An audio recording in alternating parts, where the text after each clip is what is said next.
एक railway station पर एक भिखारी बैठा था जो यात्रियों से भीख मांगता था। वह हर दिन गुजरने वाली ट्रेनों में यात्रियों से कुछ पैसे मांगता और अपना पेट भरता था।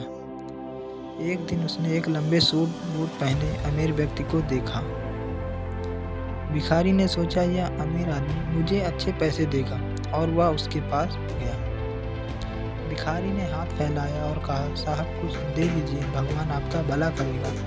अमीर व्यक्ति मुस्कुराया और बोला, तुम हमेशा मांगते ही रहते हो, क्या कभी किसी को कुछ दिया भी है? भिखारी चौंक गया और बोला, साहब मैं तो खुद गरीब हूँ, मैं किसी को क्या दे सकता हूँ? अमीर व्यक्ति बोला, अगर तुम किसी को कुछ दे नहीं सकते तो तुम्हें मांगने का भी कोई हक नहीं है। जीवन लेन देन का नाम है। इतना कहकर वह व्यक्ति ट्रेन में बैठा और चला गया। भिखारी पूरी रात उस आदमी की बातों के बारे में सोचता रहा। अगले दिन उसकी नज़र स्टेशन के पास खिले हुए कुछ सुंदर फूलों पर पड़ी।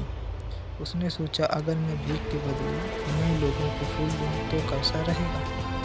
उसने कुछ फूल तोड़े और जब कोई उसे पैसा देता तो वह बदले में उन्हें एक फूल दे देता। लोगों को यह अच्छा लगा और वे उसे पहले से ज़्यादा पैसे देने लगे। कुछ दिनों बाद वही अमीर व्यक्ति फिर से स्टेशन पर गया। भिखारी ने कहा, साहब आज मेरे पास आपको देने के लिए कुछ है।